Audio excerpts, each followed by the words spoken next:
friends, Earl at thelogbook.com, back on my kick of playing Apple II arcade ports and petting Puck because he wants to be petted right while I'm recording a video, and why not? That's what Puck is there for. Yes, you're a good cat. Busy. Now here we have a classic crack screen, and I played the game before recording this video to make sure, to make sure it was playable. Not all Apple II disc images are alike, but this is one that obviously came from a cracked pirate copy of this game, which was released in 1983 by Sega. So your crack screen is, generally where the people who cracked the copy protection scheme of the software and made it possible to freely and easily copy it are, they're claiming their credit for it. They're telling you when they did it, April 22nd, 1984. And they are giving you the names and numbers of their home bulletin board systems, sort of their home base for distributing this stuff. That's what a crack screen is. Now this one brought up some very specific memories, even though I did not have a copy of Congo Bongo, either pirated or otherwise, when I was a kid. And let me also put some historical perspective on these, as far as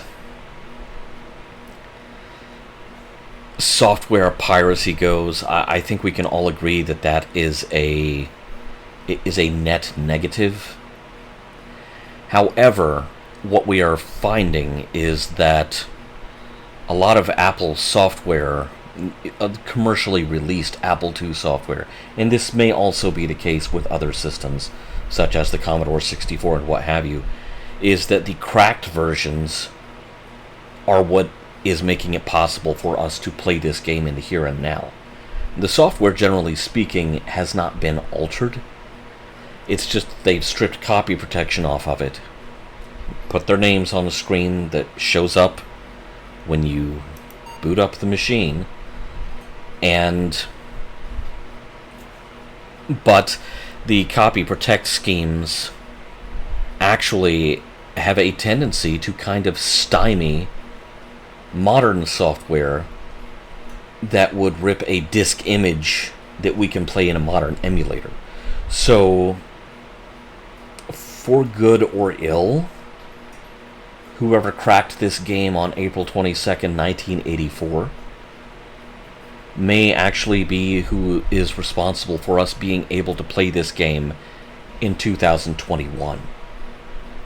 So, it's a complex question, but we have a crack screen that we're sitting on here, and I thought that I would sort of talk about that instead of avoiding it or trying to start the show after the crack screen has gone away. Now, the very specific memories that came from this, because we see this is cracked by Apple Bandit and the Syndicate, thanks to the Whip. I have no idea who the Whip is, but I had a floppy disk back in the day, and I forget what game it was, but it was also cracked by the Whip. Now, what this reminds me of is there was a computer fair held at the nearest local shopping mall in the city I was growing up in, which was Fort Smith, Arkansas. And this would have been around, I believe this would have been 1986, because I seem to remember my mother was still around at the time. So this was 86 or early 87. I would have been about 14 years old. Almost 14. No, yeah, I would have been 14 years old. Not quite 15. Anyway, I was demoing various things on my Franklin Ace computers in this open space, and it was a great setting. At the middle of Central Mall, because Central Mall is kind of shaped like a plus or a cross or something. In the middle of it, where all of these wings met, there was this great big fountain, this great big running water fountain. That's a great place to crowd a bunch of computers and, power strips around. It's perfect. But and for whatever it's worth, I can also tell you that before I even left Fort Smith in the 90s, that water fountain went away. It was removed, it was filled in, it was flattened.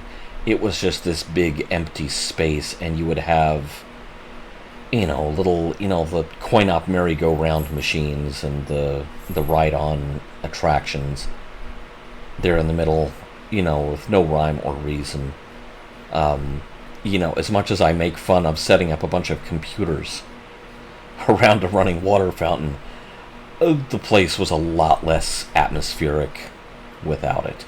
And I think this picture was taken sometime in the 70s, so this was years before this event took place. But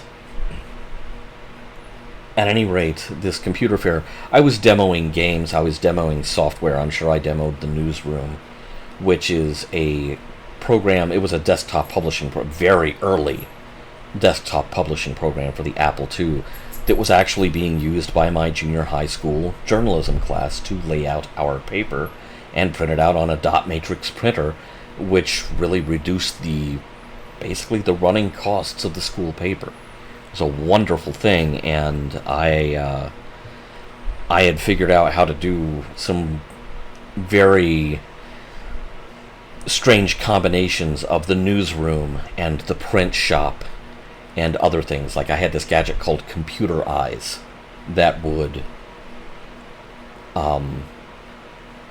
let you digitize video from a videotape, or as I later found out when I got one a year or so later, a camcorder. But anyway, so we're all crowded, all these computer users, and it wasn't just Apple II. I was the Apple II/Franklin guy who was out there.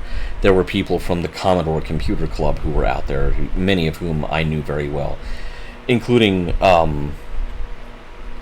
married couple, and they were part of the local bulletin board system scene. And I remember this distinctly because someone actually ran a phone line and dropped it down from the ceiling, which was way up there. If there was space for that water fountain, the ceiling was really high. And someone went up there and dropped a phone line down for us to use, and I demoed my Apple II BBS. And these friends of mine who were from the local Commodore Computer Club, who were a married couple, they sent each other a message, or they sent each other messages, and there was this whole crowd gathered around dude reading his message from his wife that was something like, hey honey, I want to wrap you up in tinfoil and plug you in. Which I had no idea that was going to pop up. But, yeah, there you were, 14-year-old me. Yes, this is what I do in my spare time, and it's totally okay for a kid to do. And I have no idea what that private message meant. But I also remember demoing a game that came up as Cracked by the Whip. And there was this older, it's like this middle-aged, or early granny age woman standing behind me who, probably not much older than I am now. But the funny thing is, she saw this screen that popped up that said Cracked by the Whip, and is that some kind of kinky thing? And I had no idea, I was 14 years old, okay, and now I was kind of a pervy 14-year-old, but I still had no idea what she was talking about. So, there you have it. The story of crack screens. I've used up almost the length of this video just talking about, the fantastic water fountain at Central Mall in Fort Smith, Arkansas, and, And, you know, having all sorts of adult things going on around me while I was completely oblivious to all of them. Let's play the game. Okay, Congo Bongo is a game. Okay, I said earlier that the game is generally untouched. Here, obviously, we have a little bit of a modification going on. How many men do you want? I'm going to say 5, because Congo Bongo, even in the arcade, kicks my butt. Okay. Now, that's not a bad splash screen for an Apple II game right there. That's nice. I like that. Oh, an attract mode. Or at least it's going to show us exciting scenes from Congo Bongo. Alright, let's play this with the joystick. Keyboard requires capital letters! So, anyone could log off of a political message board in 2021 and choose the keyboard option on this game. The fun thing about this, because of the isometric display, is that the expected input is diagonal, which wasn't always a thing that joysticks back then were good at. It's kind of interesting that part of what I just walked over normally collapses when you cross it, and it prevents you from going back.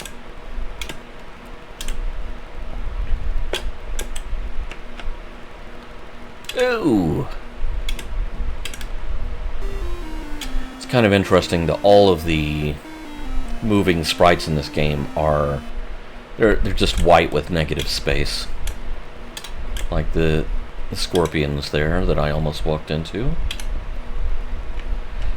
Oh, even the hippo is all white. I have an albino hippo friend.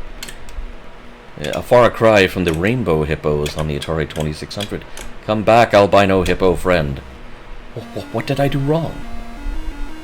I just want to hitch a ride on your back, friendly albino hippo. But I see that you're not going to be friendly like that.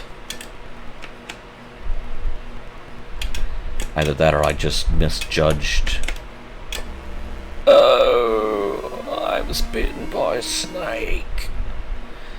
This is why I need 5 lives on this game.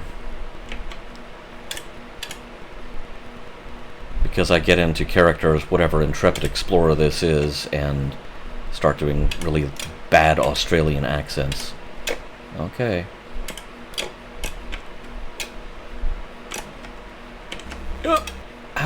How? Why? Even? Albino hippo, you have betrayed me.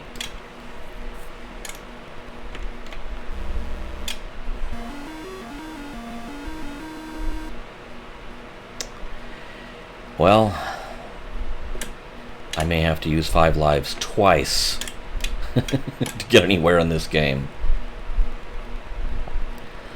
Oh, the color usage is, I've talked before about the Apple II having a very limited palette, color-wise.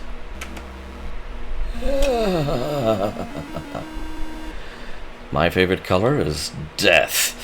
Alright, but this makes those limitations a real virtue. Oh, I'm playing again. It's not the attract mode. Oh, I'm dying again. It's not the attract mode.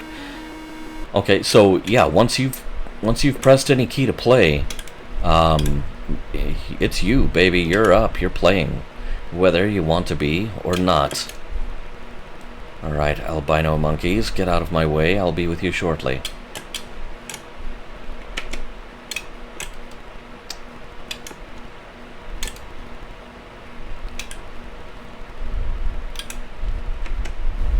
Oh, the monkey jumped on me and weighed me down. They do that in the arcade, but they hadn't done it before in this port, so I was wondering if maybe they did that or not, and I got careless. Curse your sudden and inevitable betrayal, albino monkey. Whoa. Almost got rear-ended by an albino coconut. Which is probably the first time that phrase has ever been uttered in the English language.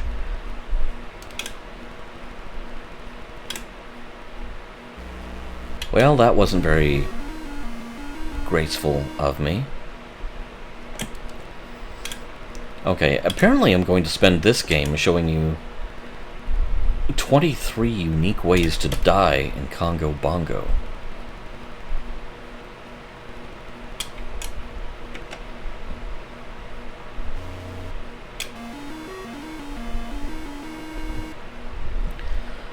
But graphically, it's a reasonably good arcade port. I noticed the game isn't making a lot of sound. Not as much as the arcade games, so whoever ported the game to the Apple II, they're probably just bowing to the limitations of the Apple's native sound hardware. Oh. Get off me, monkey.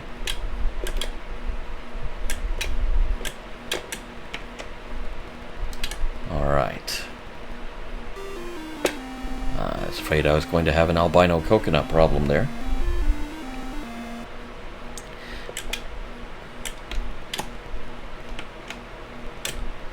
Alright.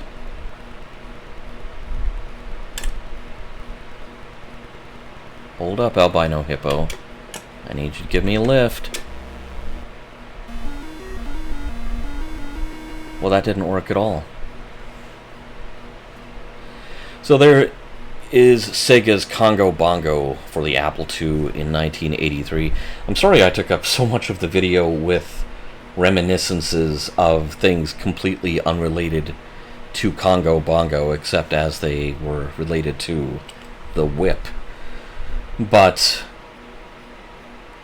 I just wanted to get that stuff on the record before I forget it. It just came surging back, synapses that haven't fired in a long time, and I thought I'd better record that for posterity and, record it for the whip.